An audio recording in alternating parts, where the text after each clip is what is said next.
All right, guys, I'd like to go over our recruiting class. I want to thank our coaches and our players and all our administrative staff and all our support for doing a tremendous job on Zoom meetings. Academic Center was working with us on Zoom meetings. We've been working on this class almost 2 years. I'll just go over them really quickly. I'm very proud. I think that there's a couple of places that we need to fill some holes on the offensive line. We didn't sign enough offensive line, but other than that, I feel that we have a pretty solid class. Quarterback Garrett Nussmeier, outstanding young man, great character, had a tremendous year from Marcus High School in Flower Mound, Texas. His daddy played for the Saints. His mother went to McNeese. He got a lot of Louisiana ties. And he actually was a leader for us in recruiting. Outstanding young man. Running back, I got to thank Kevin Falk. The reason I hired him, I thought he could go get two of the best backs in the country, and he did. And Monty Goodwin was a big get for us.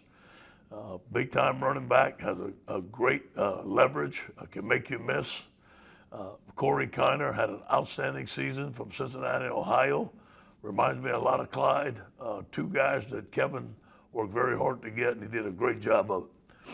Wide receiver, Jack Bess from St. Thomas. Those guys are having a tremendous year. He's doing a great job. He can play wide receiver, tight end. Chris Hilton, 7'1" foot high jumper, great athlete, great young man. Malik Neighbors, Malik is a guy that came to camp.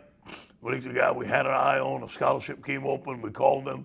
He called us back. He wanted to come.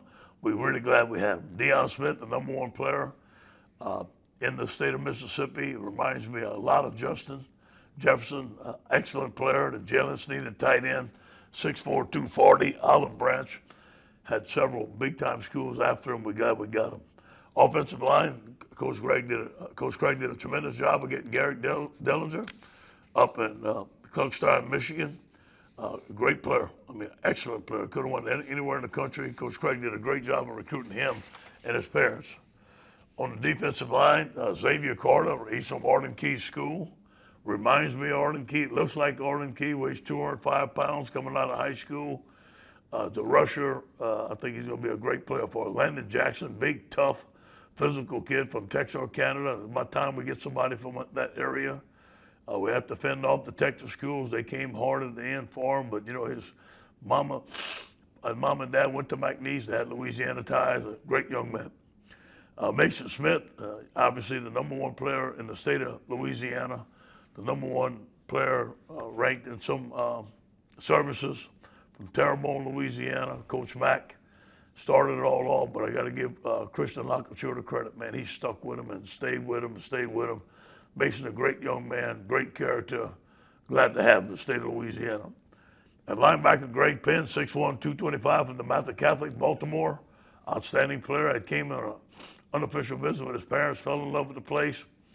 The guy that really came on strong at the end, we needed a junior college player or graduate transfer. And Devontae Strong, call him Bug, 6'1", 230 out of Mississippi Gulf Coast, the number one JC linebacker in the country. Outstanding job by Alex, our graduate assistant, who basically recruited himself, did a great job. We needed safeties. We went out getting the number one safety in the country, the number 3 safety in the country, and perhaps diamond in the rough at Matthew Langwell. I know he is. He's going to be a tremendous player.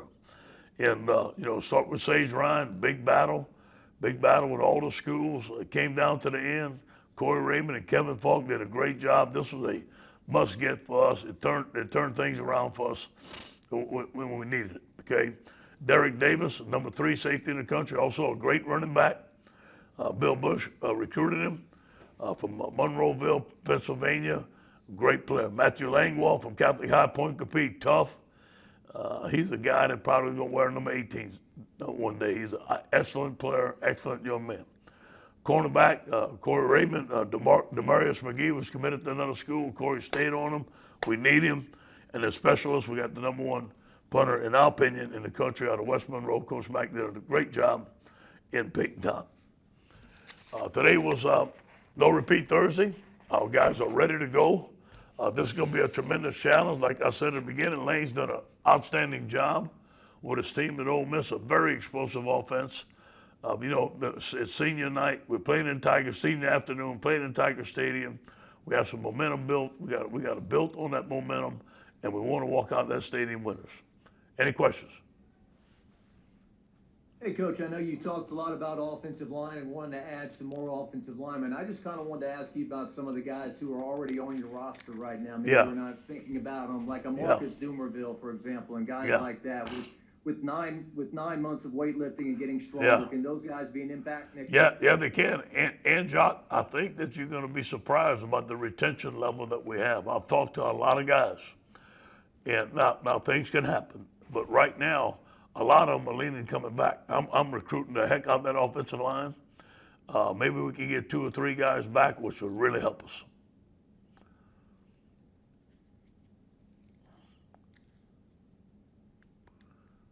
Hey, Ed, I'm sure we'll get to some recruiting questions in a second, but I just want to check in on some of the injured guys from Saturday. Derek Stingley, John Emery, Davis Price, Jason Hines, some of them. Yeah, Jason and Tyrone are not going to play. They're out.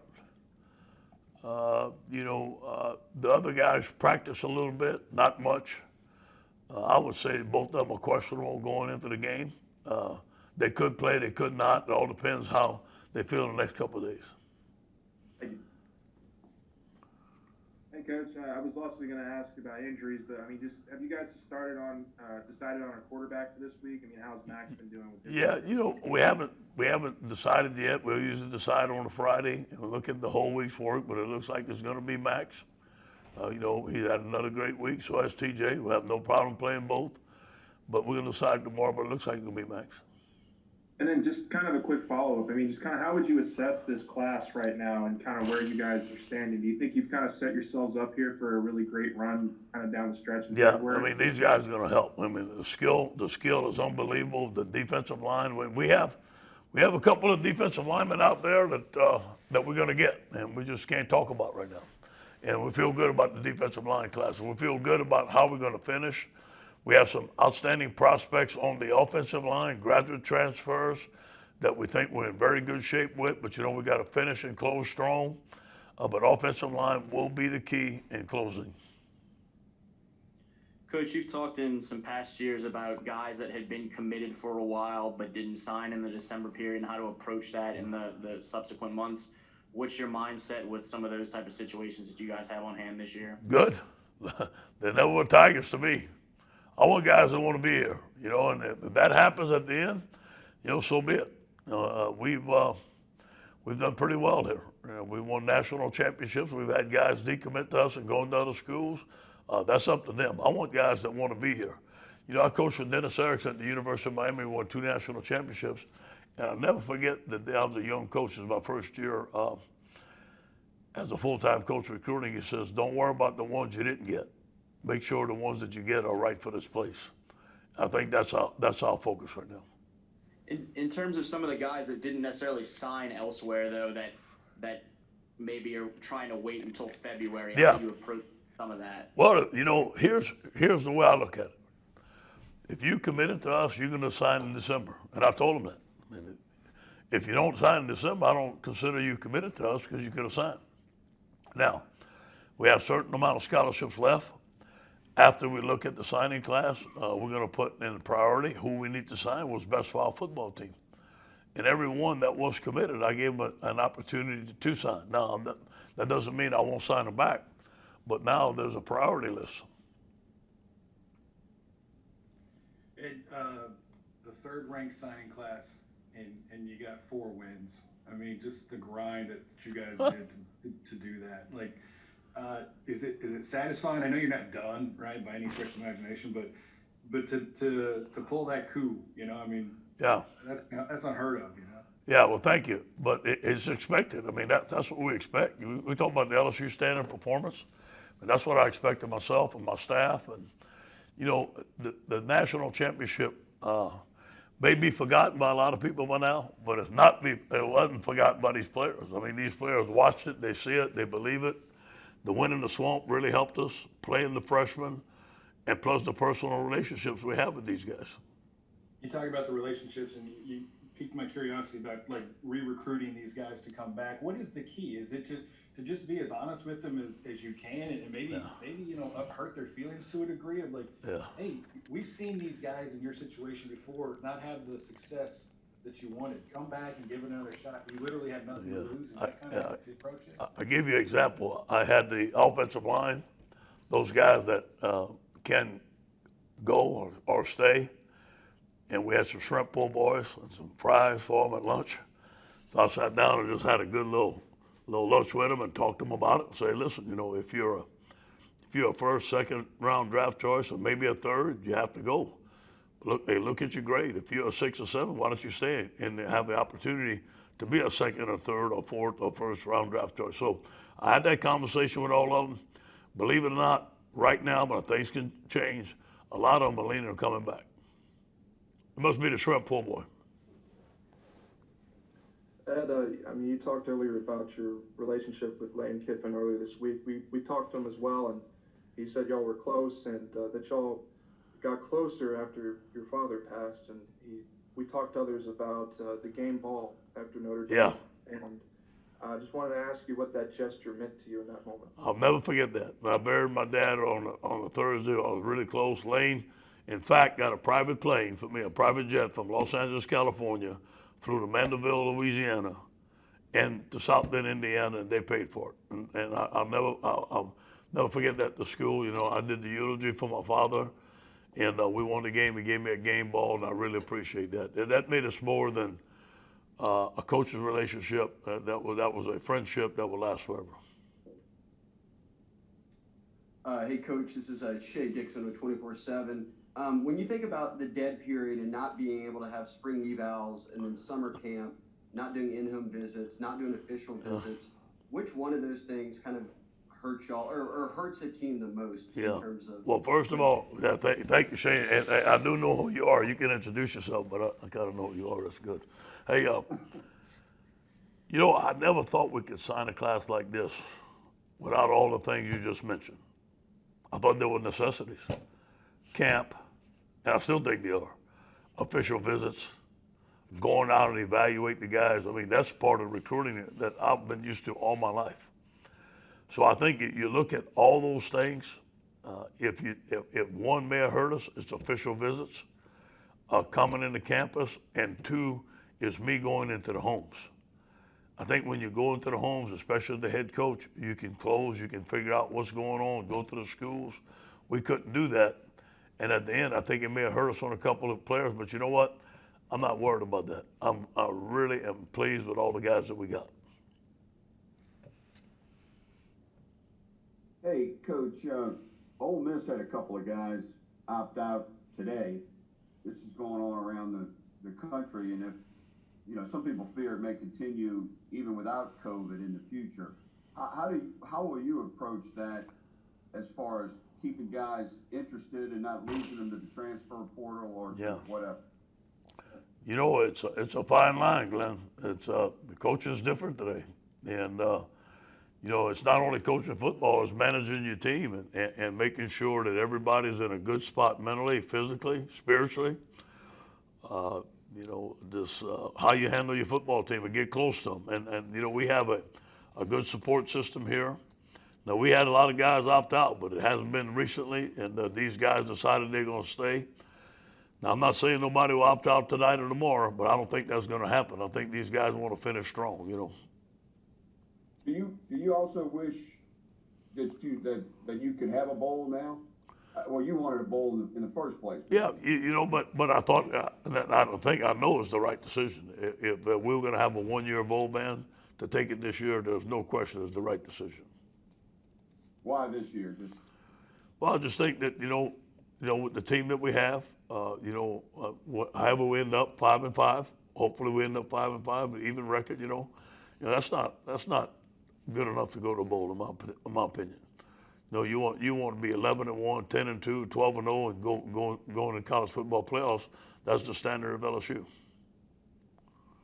Ed, you and Deion Smith's mentor, Shea Hodge, obviously you guys go back a long way to Ole Miss. I guess just you recruited him too. I guess talk through your relationship with him and how important he was in this process. Shea's like one of my sons. Has always kept in touch with me. Outstanding young man. I love him. He's the one that texted me about Deion maybe last year this time. And I started recruiting him, and I saw a lot of Justin Jefferson in him, more developed in high school. than Justin. And Shay and I just always remain good friends. And I know that at the end, Shay's parents and his relationship with his parents, his relationship with Dion, brought him to LSU. Thank you. You touched on this last night at your radio show. If we could get it again here tonight, just the idea of the foxhole guys, the few that remain and stayed committed through all this. Because I mean, you had some guys that really could have thrown in the towel and might have been better off for it. I don't know, but just the idea that this team, will this be a team that you really always kind of remember for that? Yeah, look, I told him that. This is a special group of men, special group of coaches, special group of players. And opting out was not an option, I don't think, for them. It just wasn't. And that's the way they were. And I know it got tougher sometimes, but, I think we all learned a life lesson. Tough time never lasts, tough people do. And to see the elation on everybody's face in the swamp was worth every second. Hey, Coach, I got two recruiting-related questions. First of all, you mentioned this earlier around a certain stage, Ryan. He's one of 19 guys, but can you expound on just he committed right before the Auburn game, I believe. So that was always turned out to be a bad weekend, but you got good news from him. What made it so impactful? You feel like on the class? Well, I think he's the number one safety in the corner in the country. We needed him. We needed safeties. I went out and said we didn't need safety, and there's one in our backyard, and he was about to slip away, and we all know he was fixing to slip away too. We had to fight, and I got to give credit for Kevin Falk. And maybe 2 or 3 years ago we lost those players, and they win championships in another state, and we got to fight that. And for the most part, this year we did that. And second of all, you mentioned all the things that you did without in recruiting. How about the in-home meals? Yeah, I kept my weight down. Yeah. Coach, you and Lane Kiffin are such good friends, and your personalities seem to be a little bit different. Do you get a kick out of him, the way he's able to kind of mess with people and get people worked up? And do you have any stories about that along his side from you? I have many stories, man. The guy's phenomenal. He's a phenomenal recruiter. He's a phenomenal people person. He's fun to be around. He just has something that he just captures the whole room. He's a piece of work, but people forget when he's in the room. I guarantee you, he's the smartest guy in the room. There's no question about that.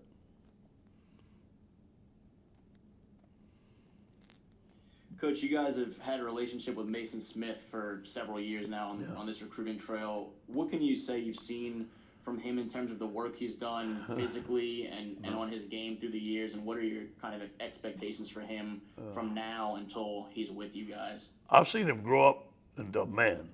He came in, I don't know if he was at 9th or 10th grade. He stayed at the camp all week. Some guys come to camp for a practice or two and they leave. He stayed the whole week. Him and his whole defensive line, the whole time, whatever that time was. And the next year he keep on getting better and better. Then he lost some weight. We'd be calling him. He was on the keto diet or whatever and losing weight. And, he played a lot quicker in his senior year. I think he's going to be a dominant football player and a team captain for our football team. He was always on the phone recruiting, talking to other guys, has a great personality. Just excited about I it. got a couple of questions. One is, what do you think is it's a big day for the defense tomorrow for you guys. Yeah. What do you think is the key for them to kind of, again, continue their improved play? No bust. Number one, keep the ball in front of us. Stay between the goalpost and the man and tackle. Now, Lane likes to run the football. We're going to have to stop the run. He knows how to run the ball with different shifts and motions. It's a hurry up. It's the fastest offense we got. Corral is an excellent, excellent quarterback. But the thing that hurts you is the deep balls. Now, he's going to find some spots now. He knows what to do. You can watch the Alabama game. I thought that was a great game he called. He was on fire. Look, man, and I've been at Ole Miss. This is their red letter game. They're going to come in here and fire. I told the team that. We have to play our best game.